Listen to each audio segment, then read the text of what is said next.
Okay, hello, Con. We're back. Second time here. We've talked a lot more before, but as far as I feel like the last conversation was kind of a new conversation in a way, in the sense of, as I mentioned, you've written a book and are writing a book and editing in the process of that. And so it's kind of focused on that piece more, I think, of what your thoughts have been and communicating that out. And so we have a better setup too than the last conversation. So we're going to get right into it. And the first question is, what is parenting? Mm.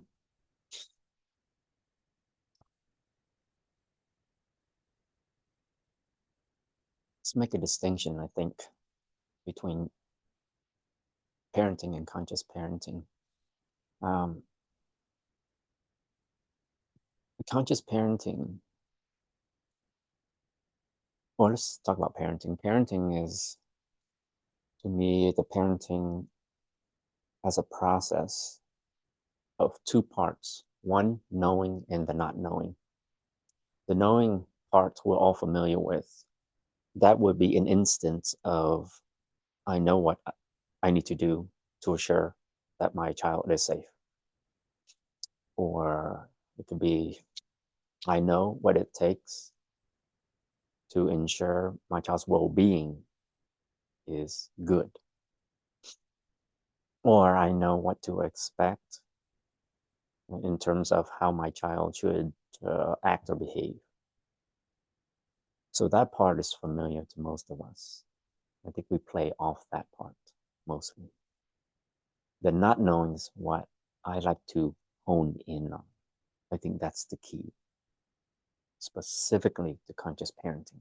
And it is the not knowing that we need to know that is crucial and important, like not knowing what our intentions are or our motives are.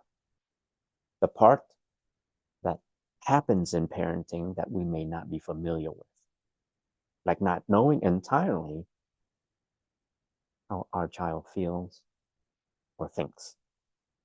Sometimes the knowing part has us assuming we know what that child feels and thinks.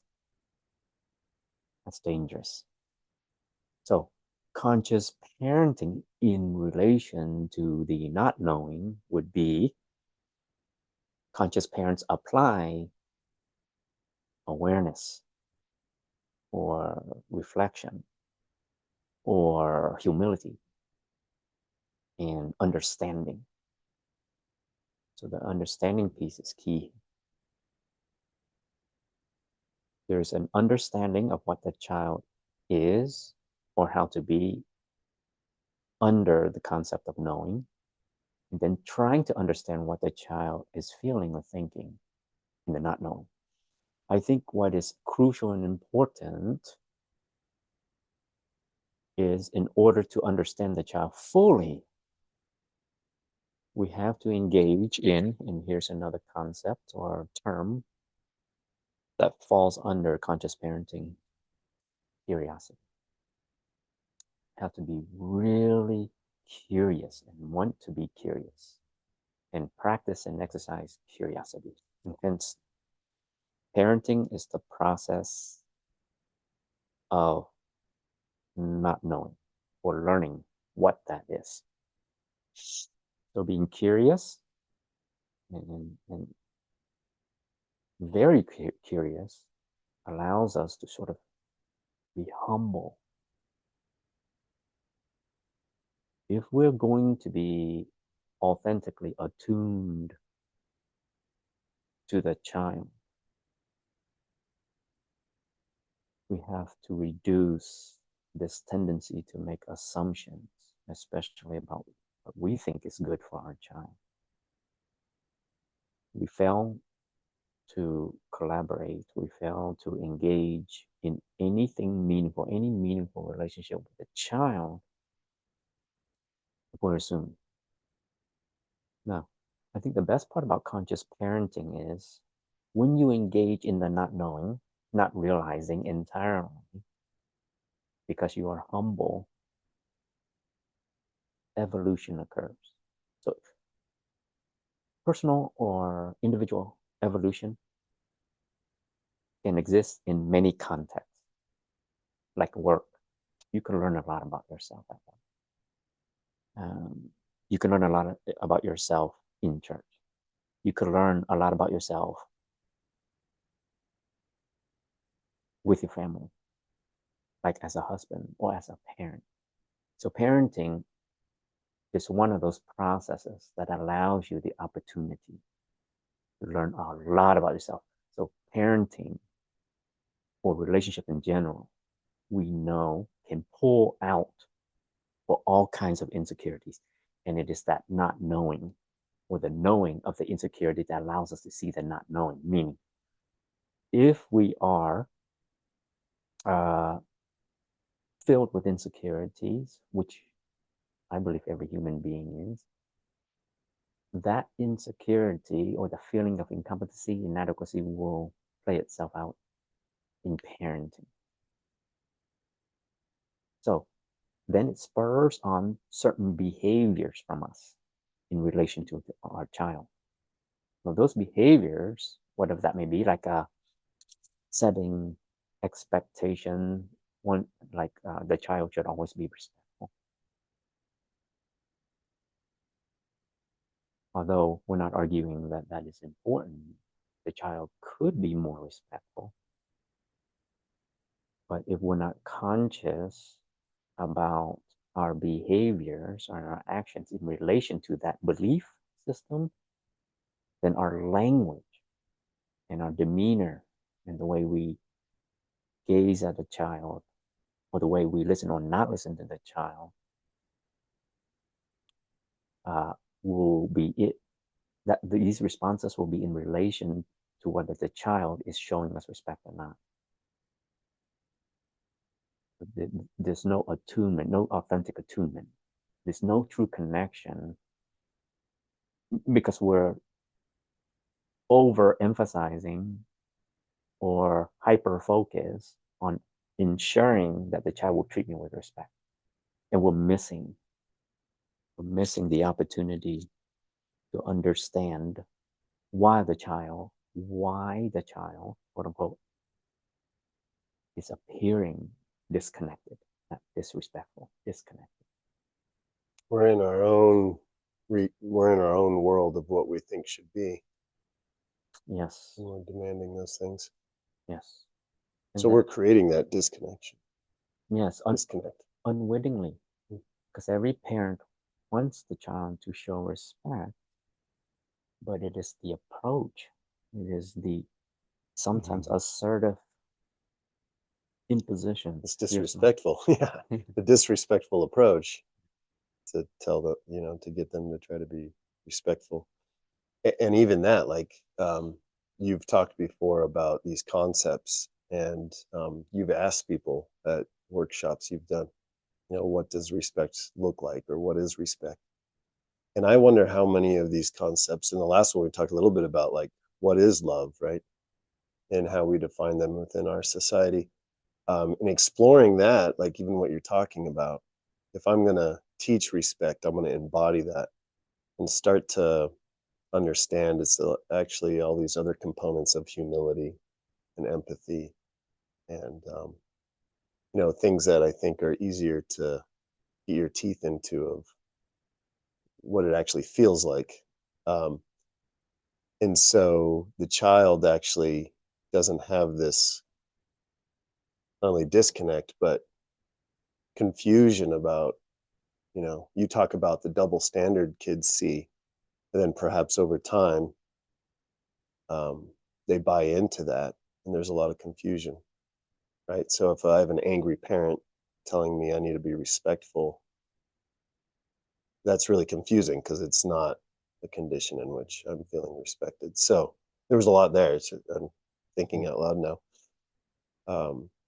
That skews the perspective too, where the parent is demanding respect, but is using a very disrespectful tone in the way they're teaching. It skews their perspective, and therefore potentially damage the reality testing, awareness of Mm, reality. So sometimes they may see, for instance, they have a situation where someone is maybe sarcastic towards them or critical or judgmental, and they think that's okay mhm, in relationship. mhm, Or they could respond profoundly uh, defended, right? So it can cause pain in that way as well. So we have to be careful how we relate to them because a lot of things we do is impacting their reality or perception of reality. So I'm very cautious when I speak to my daughter. And you know, my approach is that when I'm engaged with my daughter, I say absolutely nothing for fear of that. And I'm not afraid that, not so much, not afraid that um, I am going to hurt her, but I reduce the likelihood or the potential that I will because I'm not convinced that even as aware as I am, and even as patient and calm and understanding, it's still not sufficient. mm. Yeah, and you're making me think about it. Would this be intuition, like their ability to navigate these things without your voice? Right? If you're giving them advice, we've talked about this before. Part of that is just like a pre-made thing, so they're not using that skill of introspection and what does this mean and how do I differentiate and discern. Um, you know, Dad has the answer is a lot easier in ways, but you're not always going to be there. And as you just mentioned, you're maybe most of the time not correct if you have advice, right? Um, so, uh, how much concern do you have there as far as like their own compass not being practiced? Yeah. And when I started out saying you will skew the Yeah, that's perspective, right, right. and That's what you mean. perception and the reality. Um, so, so absolutely, you touch on the bigger picture here. I've had friends who say, so why don't you just um, give her advice? I mean, Dr. Trainer Khan, you know so much. You can share with her the way of the wise.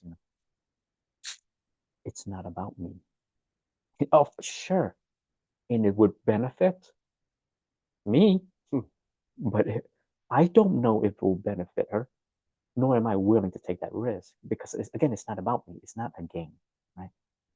So, but it goes back. Here's the bigger picture. I trust that she will figure things out herself. And if I were to interrupt, interfere, or impose under the guise of helping her, what if I was creating an impediment? I cannot be 100% guarantee or sure that I know exactly what she needs or feels. I don't know that. I'll give you an example. Once upon a time, Jasmine wanted to play the violin. So I said, sure. I didn't offer it. Right? It's whatever she's interested. We gave her lessons. We hook her up with lessons. After 5 lessons, she didn't want it. I thought it was a brilliant thing. That's a great idea. You Mm-hmm. know what? Because my daughter is going to be an incredible violinist. Mm-hmm. And maybe better at math too, because there's like a connection there, right? Yeah. Yeah. So I assume Hmm. there's something I've always wanted for her to do, sports, Yeah. music, or Yeah. something. But as it turns out, she's not musically inclined.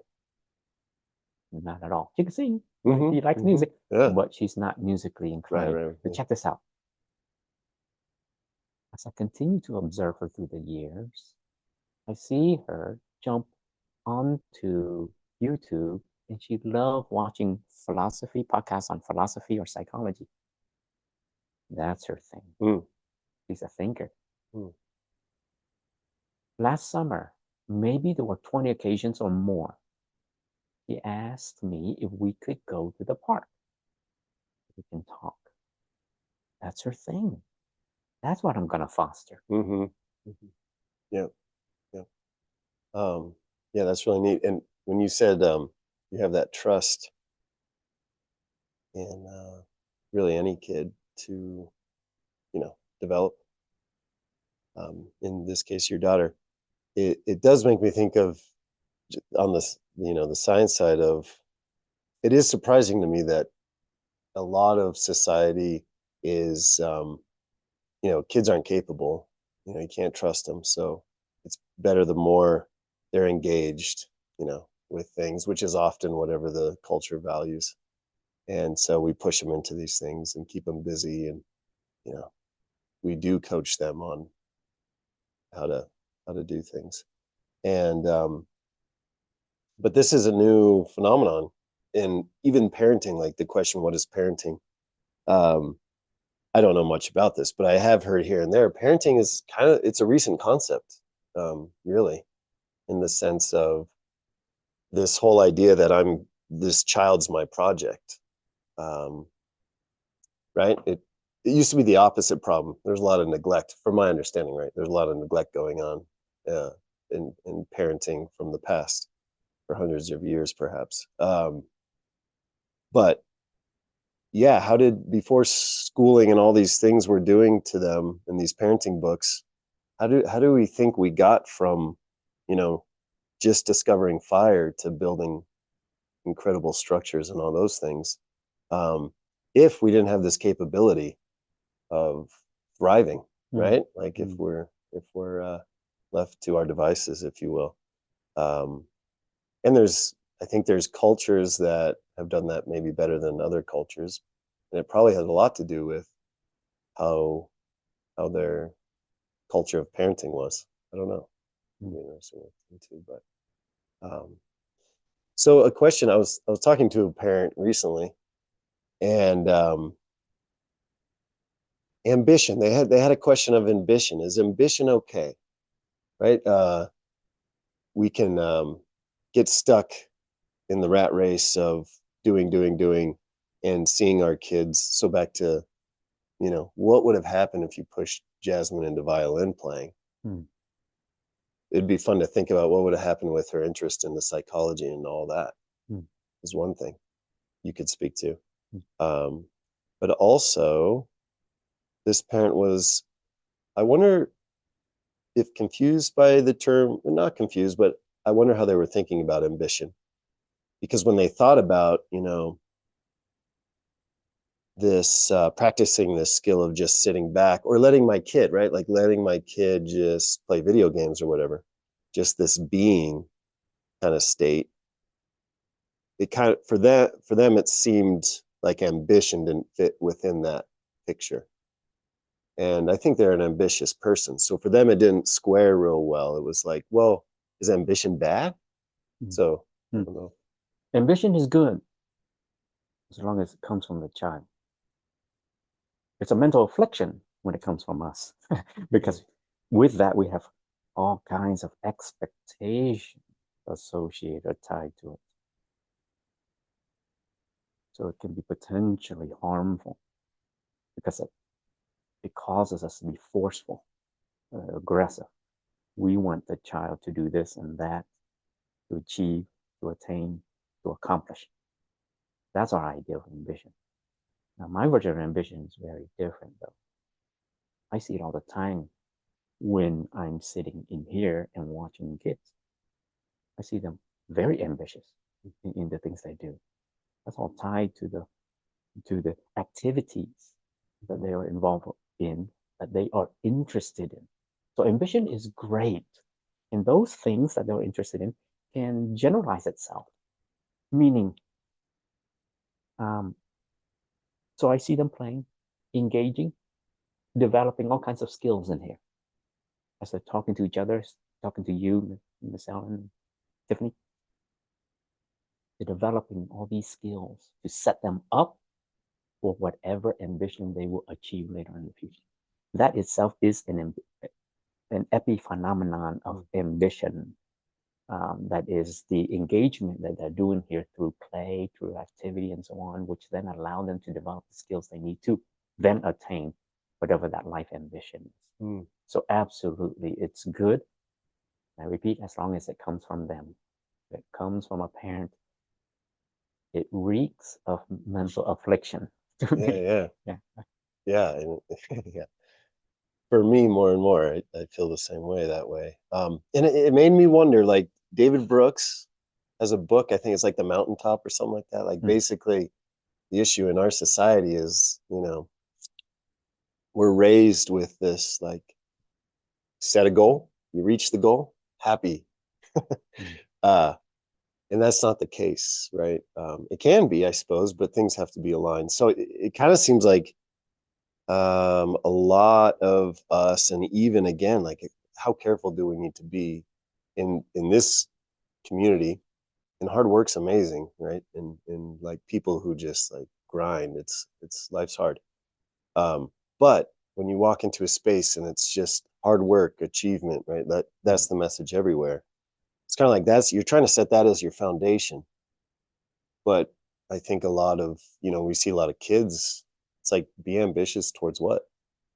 I don't even know myself, right? I haven't had time to create this identity. Then, have these interests and wants and ways to engage. And then ambition can be folded in, right? And hard work and all those things. Mm. Um, The developing and building that foundation will lead that way. I think my concern when I don't know if any parent has full desires, ambition for the child. I think it's more over ambitious. mm, It's like it's arrogant. mm, It comes off that way yeah, to yeah, me, yeah, yeah. um, and it is manifested in very aggressive way. You're going to do sports. Oh, I have parents. You have a choice, as if that's better. You have a choice between football or baseball. Which one is it? Yeah. I had a parent who forced the child to play football, and the 16-year-old couldn't do it. He was so awkward and lanky. Sports was not his thing. Hmm. He wanted to play the piano, and the father wouldn't let him because that's a female thing. Right. So, but well, he contracted depression as a result of that. Not just because he was being forced to play football per se, but he was denied the truth. And the truth is who he was and who he wanted to be. That's the arrogance that I'm talking about. Mm-hmm. Parents think Yeah. under the guise of that will be good for you. And they will rationalize. I spoke to the father after that session. I said, I think this is not a good idea. They will rationalize to me and say, one day he will appreciate it. I said, well, he says, well, he doesn't do anything. He wants to play the piano. Yeah. That Yeah. is nothing. Yeah. Right. That's not Right. nothing. Yeah. That's such a good point. Um, Man, there's a lot to talk about here. Well, it makes me want to read some.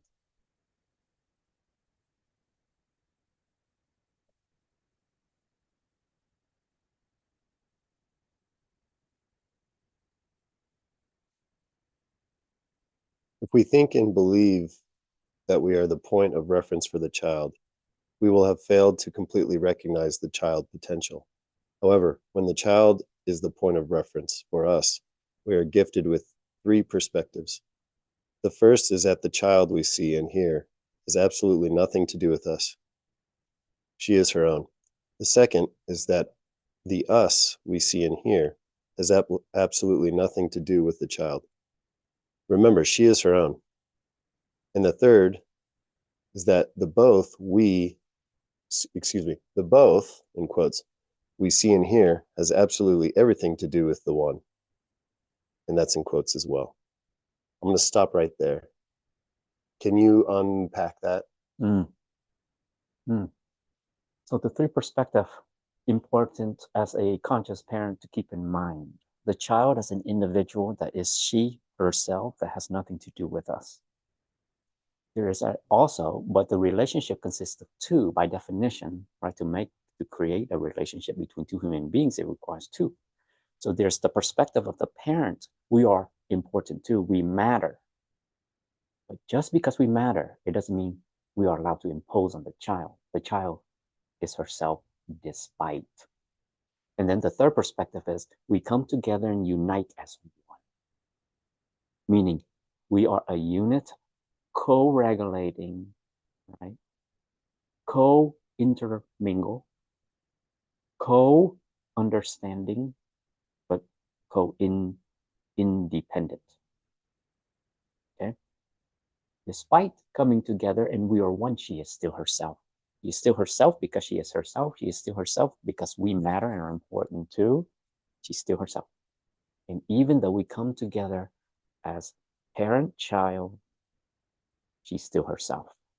Okay, so do not get that mixed up, literally, metaphorically speaking, thinking that just because we're coming to one, we are one unit, therefore no one else, then therefore we cannot be an individual in the context of it.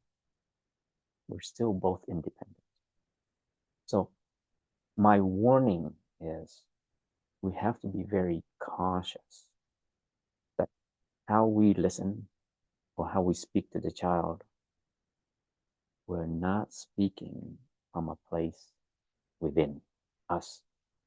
Our speech should resonate or reflect that we understand the child for herself. And that's where it doesn't matter what the content is. You're not going to sever that flow, right? Yes. They're an imagination world. And yes. When the child says the sky is purple with black polka dots, she is herself. Our response that reflects understanding of the child would be in the form of what makes it so, not no, it isn't. it's blue with clouds. Yeah.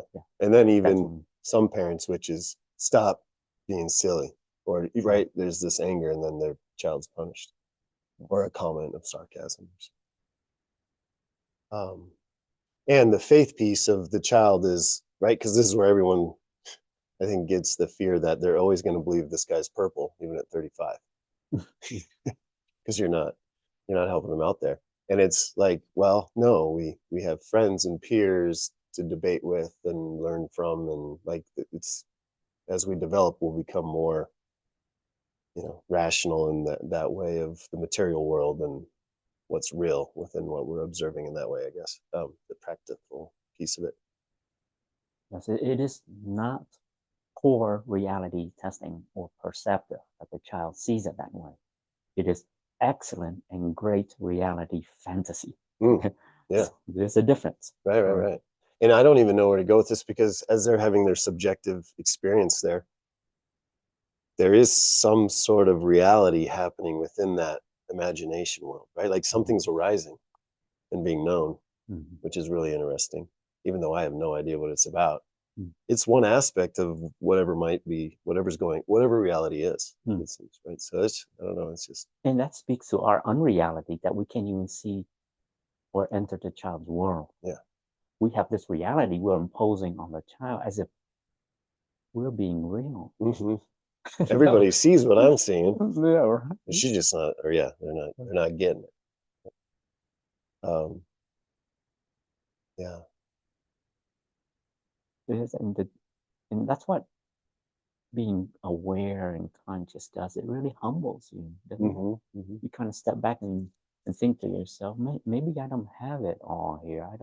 I don't understand it all. But we're arrogant, so we can forgive each other. Even I'm smiling because someone once told you, like, I'm the most humble person you'll ever meet, right? So yeah, it goes back to our confusion of concepts, I think, too, because we've been conditioned with these ideas of respect which now I see after, working with kids in a self-directed way. What most of us see respect as is really conformity and fear Mm, combined, um, is what you're seeing mm. a kid do. So that's what you're teaching them, right? That's what they're learning. So I'm gonna go on from where I left off here. Although we are united, she is still her own. Therefore, and then you said a lot of this. So the child, as a point of reference, allows for the opportunity to learn from all perspectives. I've noticed this helps. Well, two things. I was asking you the other day if how neat it is, and you talked about how this can be done anywhere. It's really just the introspection piece of it, but how neat the practice is with kids because they have a unique ability, um, and they're untainted and so right. They're so innocent in so many ways. They don't have all the baggage that adults can have. So when you really try to tap into their perspective, it's so refreshing and has a healing aspect, I think. Hmm. Do you have A any thoughts healing of aspect? yeah, for the adults, the parents.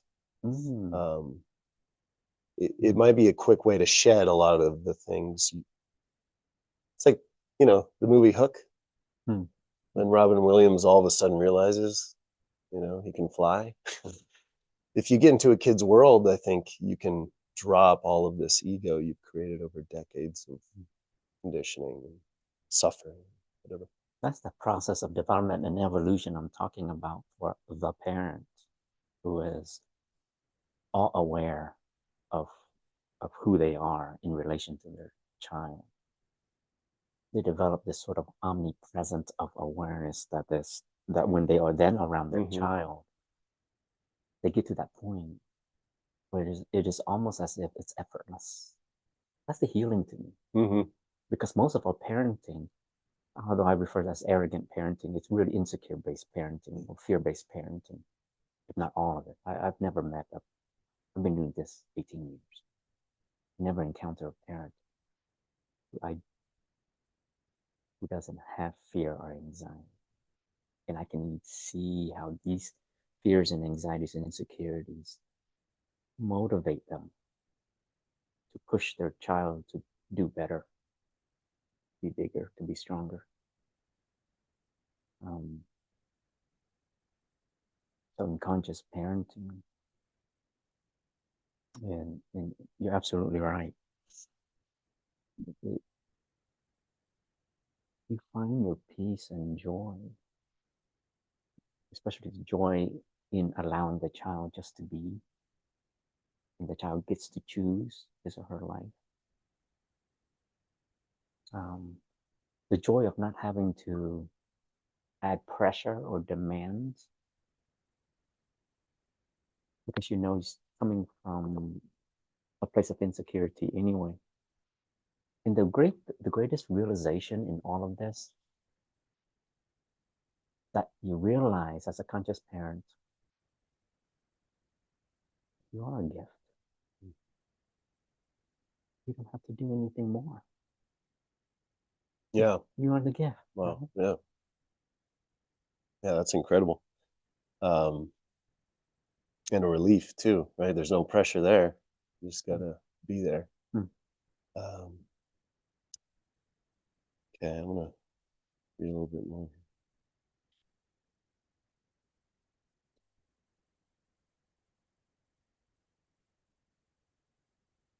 Okay, so I think I left off right before this.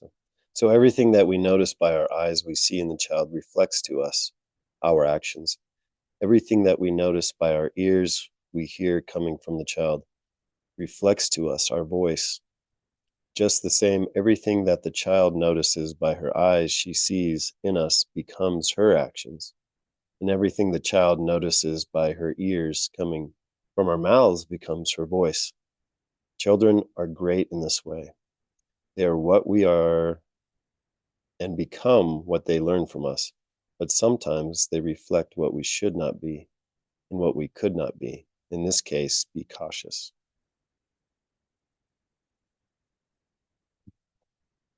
There's a point that we could not be. I want to clarify that. We know, at least unconsciously, maybe consciously, that we are imperfect. We all know that we're insecure in some ways. We've looked in the mirror, we've judged ourselves, we have thoughts. This is why this is important to recognize. Those insecurities will saturate a lot of our thinking. And there's a lot of things out there that reflect back to us that we are insecure. Parenting is one of them. To some degree, I know, we all know that we suck as parents. Here's the problem. We're going to try to overcompensate. We're going to do whatever it takes to make it appear that we are good, or at least good enough. You don't have to be a good parent, and you can give yourself permission to let that go. And you certainly don't have to be a perfect parent. You just have to learn from it. You just have to learn from the mistake. You just have to learn. We know you suck. You don't have to pretend. Yeah. You don't have to. It's your role Yeah. in a way, right? Yeah. You play your part. Mm. Honestly, though. Yeah. So yeah, and we talked last time about just the humility. It's okay. Again, it's safe. This approach is like, the safest way to do it in the sense of, um, in a strange way, you're taking radical accountability, what you talk about. But by taking that accountability, you have this radical ability to forgive yourself, right? And you talk about this guilt parents can have while all along, right, having this fear that leads to arrogance that projects onto the kid, and then they regret it. I don't know, I suppose it could be unconsciously, right? They just underneath it all, there's something off. Um, could you speak about that piece from a parent perspective and a kid perspective as far as the relationship? Like our kids are going to want to please us and please us until they realize they can't anymore. Mm. And how did we get here, right? Because we were the kid who the limit fantasy we talked about last time. Like trying to strive for that. Are we still striving for that as an adult? So I put a lot there. So Yeah, all the way through our adulthood. And arrogance is the highest virtue of most of our parenting, unfortunately. That's how I see it. And that's what I refer to it as. Unfortunately. And it would create a lot of misfortune in the child who will continue to seek, if they can't seek it from us, even as adults, validation, right? The things we fear, friends, drugs, cell phones, video. Yeah, sorry. Yes, that is the concern. Yes. Because they can't rely on the one thing. They should be able to. They cannot rely on the one thing they should be able to, and that's the parents. That they can trust that the parent trusts in them. And a lot of children they don't have that feeling that they can believe that the parent trusts, that they can trust in them, because the parents are always making the choices. You need to do sports. You need to play a musical instrument. You need to do an activity. You need, because I need you to. Yeah, so it is, I cannot speak to it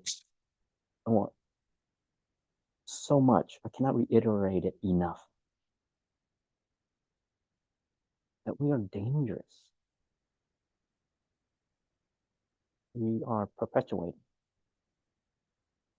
some of the issues. And I grant that there are issues in the world that can create in the child anxiety.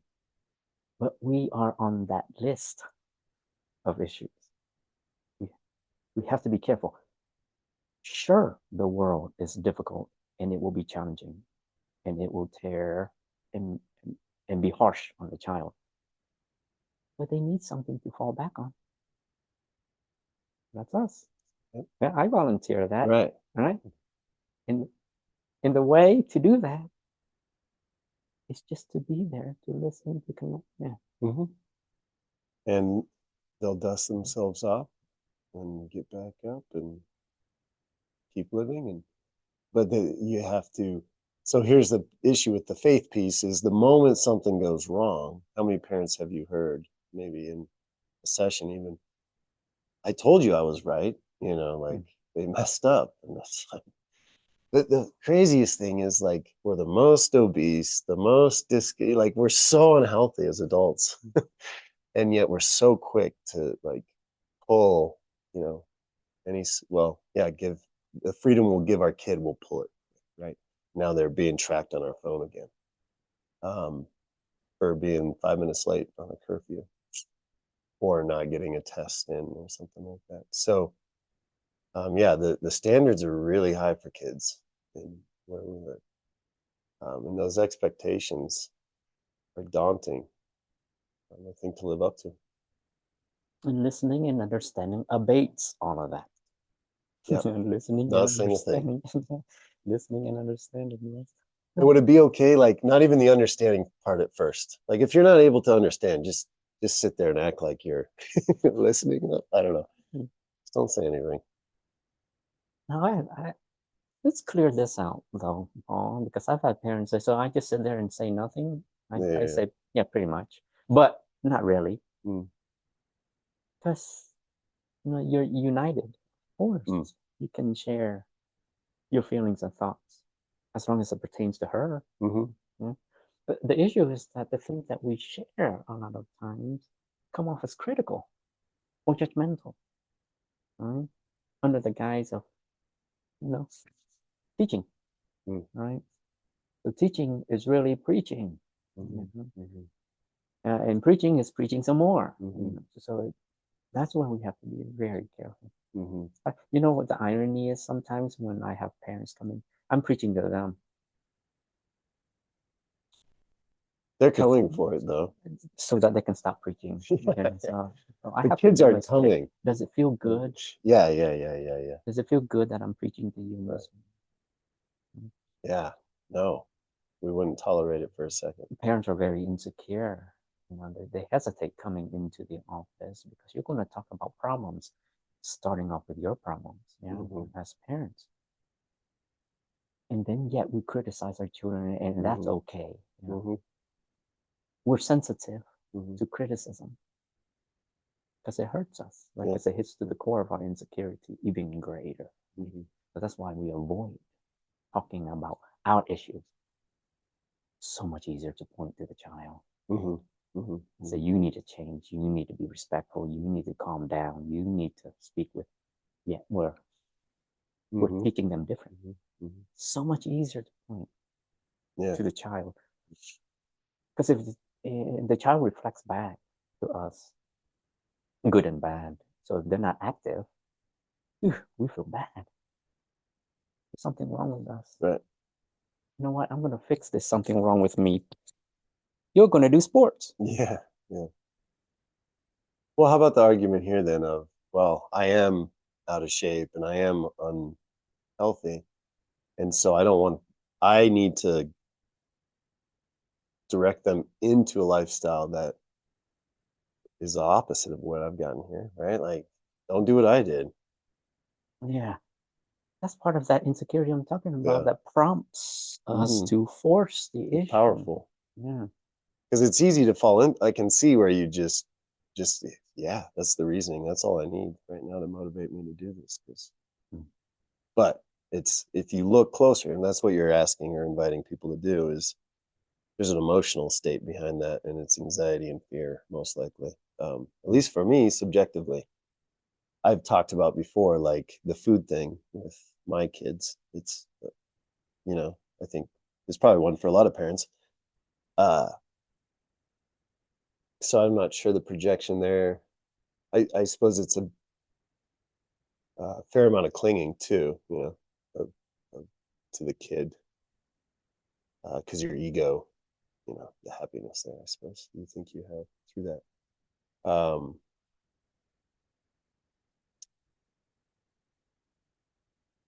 We can make ourselves matter even more if we don't make it about us. Yeah. Yeah.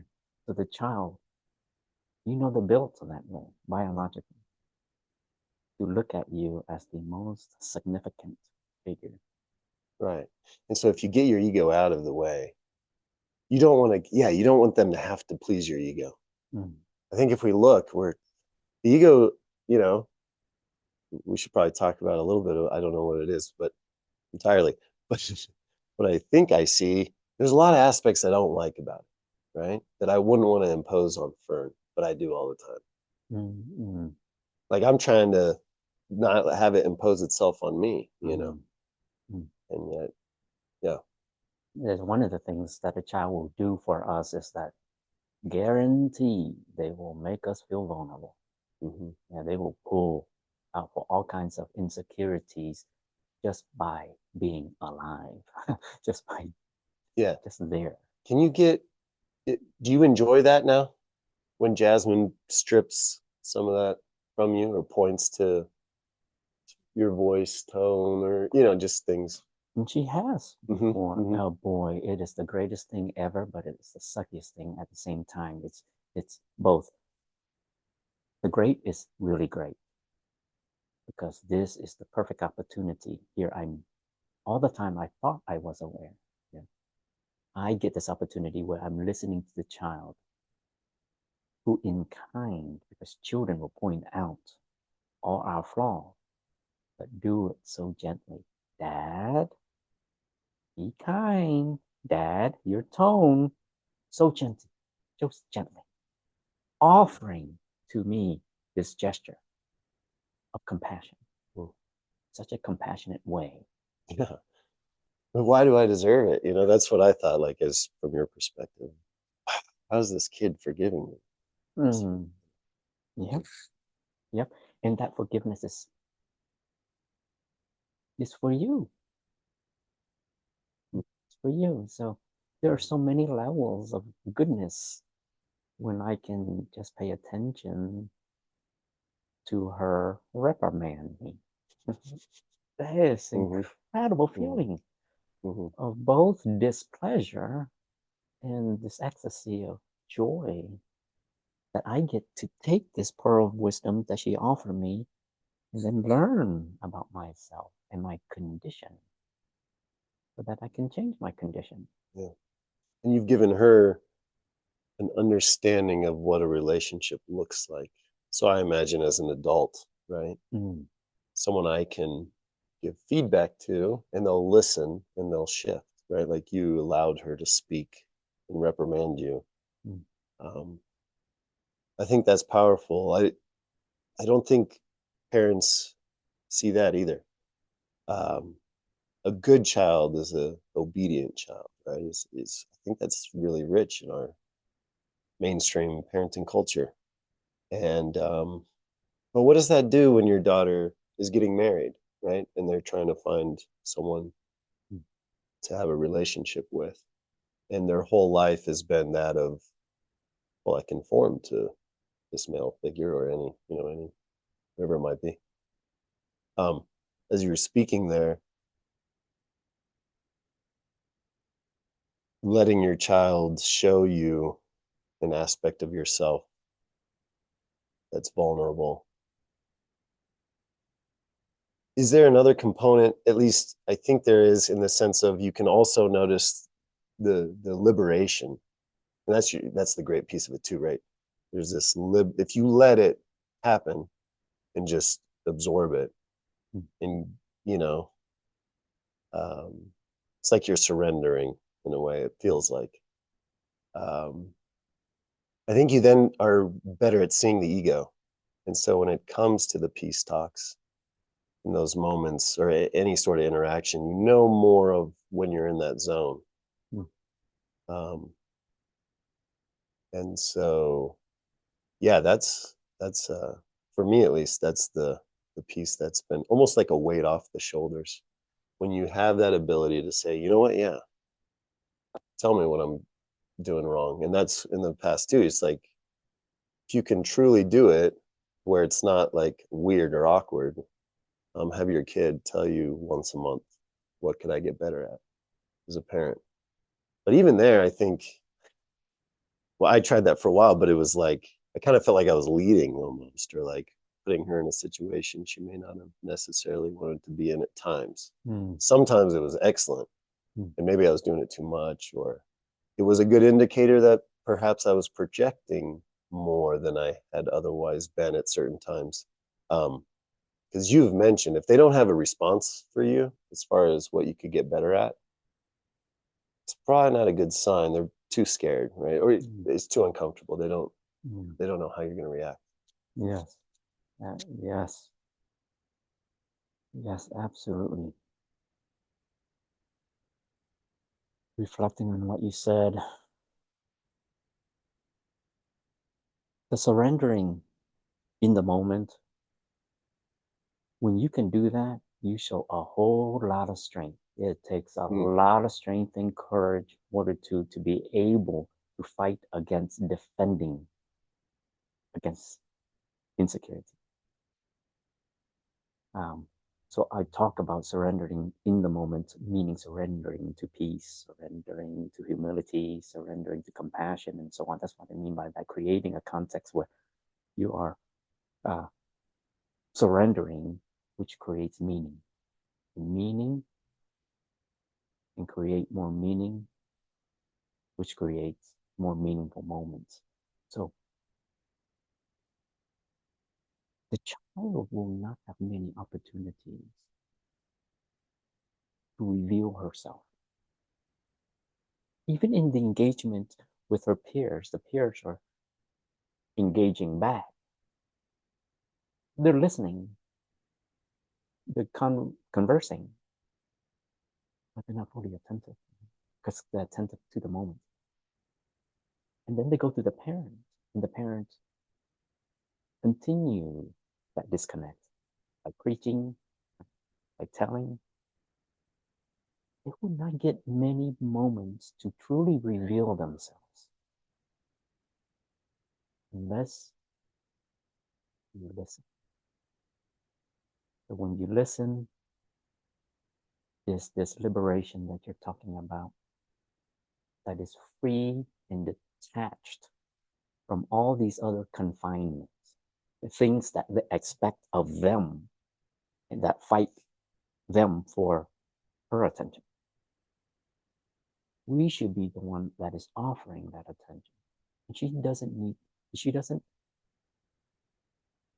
you shouldn't be fighting to get it.